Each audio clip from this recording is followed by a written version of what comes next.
Music, it's interesting. This idea of the Big Bang created the universe.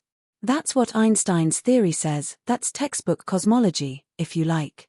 But the current textbook picture is there was a phase in the universe's life before the Big Bang, if you define the Big Bang as the hot dense phase from which the universe appeared to sort of burst 13.8 billion years ago. And that phase is called inflation. So what we think happened is that before that, the universe was accelerating exponentially fast, it means it was doubling and doubling and doubling in size. And the numbers are ridiculous. We think that if you started with the universe that was smaller than a single atom, then it would be bigger by a long way than the whole observable universe, 350 billion galaxies in it, in less than a millionths of a second. So, a very rapid, exponentially fast expansion. And when that stopped, all the energy that was driving that expansion got dumped into space. It heated it up. It produced the particles of matter out of which we are made and all the things that we see out there in the sky. And that's what we see as the Big Bang. So that sounds fanciful, but that's standard cosmology at the moment. The big question then is, well, what started the inflation? What stops the inflation? How long did the inflation go on for? And the answer to that is, we're not sure, we don't know. In the beginning, there was an infinitely dense, tiny ball of matter which started to expand and would eventually give rise to the atoms, molecules, stars, and galaxies we see today. But what was there before the Big Bang? What was the state of the universe before, well, everything? The universe underwent a breathtaking cosmic expansion, doubling in size at least 80 times in a fraction of a second. This rapid inflation, fueled by a mysterious form of energy that permeated empty space itself, left the universe desolate and cold. And only after that did the hot dense conditions of the Big Bang emerge. Some of those theories suggest that the inflation doesn't stop all at once, it stops in patches. And every time it stops, you get a universe. And so some of these theories, they're called eternal inflation theories, suggest that there might not be just our universe, the bit that we can see, but there might be many universes, perhaps an infinite number of them, and they may be being produced all the time. So what to make of that? But that's where our current modern cosmology is. If cosmic inflation correctly describes what happened before the Big Bang, it may push the ultimate answer to the question of where we came from beyond the reach of science. But that just pushes the question further, because we don't know anything about what came before inflation, and it's doubtful that we'll ever know. There are theories now that suggest, as I mentioned, that there may be more than one universe and potentially an infinite number. It's a mind-boggling idea, isn't it? Now I should say one extra thing. If that's true, then some of those theories say that what we call the constants of nature, so things like the strength of gravity, the speed of light, the masses of the particles, can vary from universe to universe. And then you ask the question, well, why is our universe so perfect for life? Why do stars make carbon and oxygen, the elements that you need for life? Why is everything so beautifully balanced so that living things can exist? The answer in these cases is, because, well, every universe exists. Every possible combination of the laws of nature exists in different universes. So the reason we have to see a universe that allows us to exist, obviously. We could ask the question, well, how likely is that? Well, the answer, there are an infinite number of them, is it's inevitable, because there's every possible kind of universe. And I stress that this is very speculative stuff. But the first thing I said about inflation, the idea there's this exponentially fast expansion before the Big Bang, if you want to use that language, that's not speculative. That's mainstream cosmology.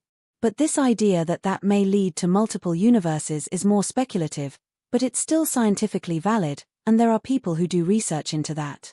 And again, this is an active area of research. Inflation tells us that the period of time before the Big Bang was extremely cold, and it was empty of everything but empty space. And that empty space carried energy that stretched the universe out to this enormous size and into the initial state before the Big Bang. But there are also alternate theories to cosmological inflation, which tell us what caused the initial conditions that would eventually give rise to the Big Bang. There's a theory there may be extra dimensions in the universe. So imagine that we're just living on a sheet of paper, let's say. Then there are theories where here's our universe floating around, and there can be another universe floating around.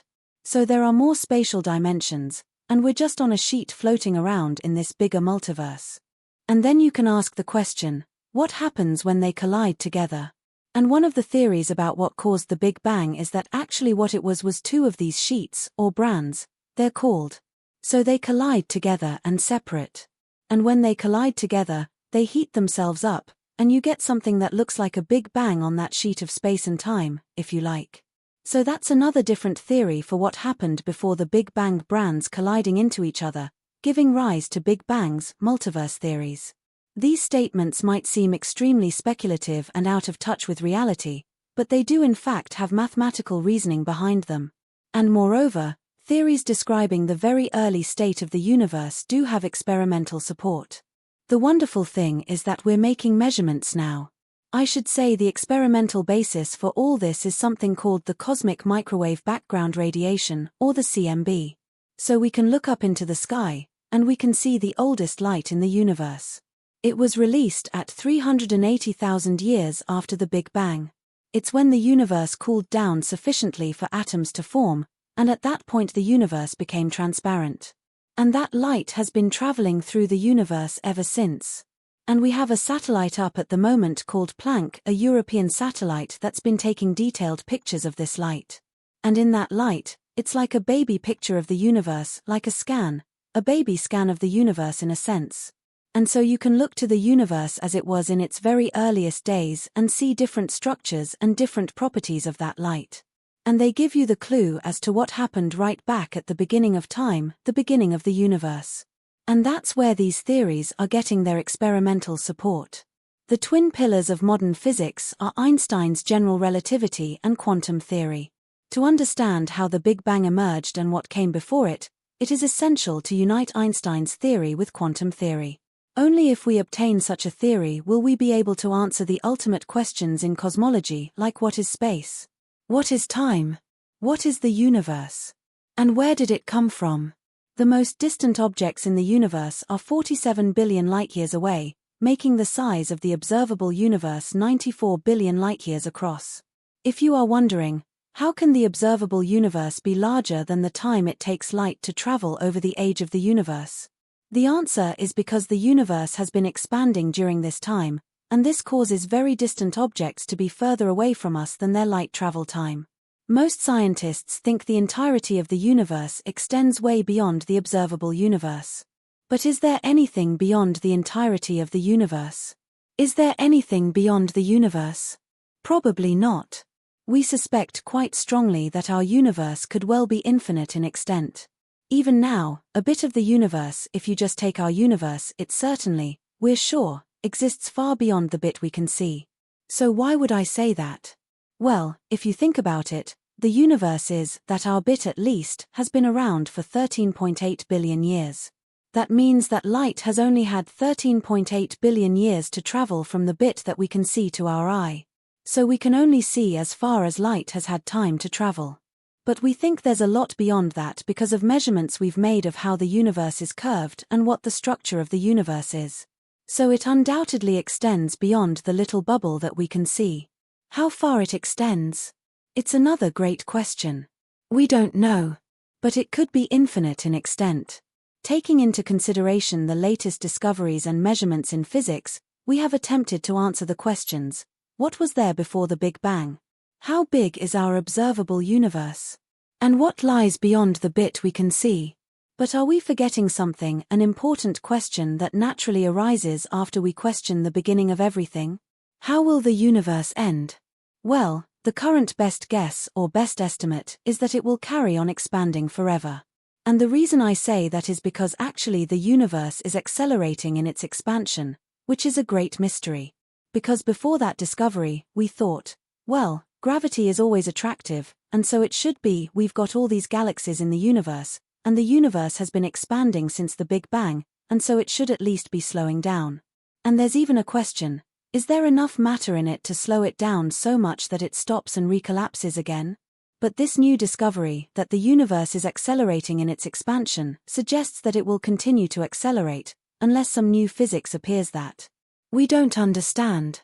And so it will just continue to expand forever. Thanks for watching. Did you like this video? Then show your support by subscribing, ringing,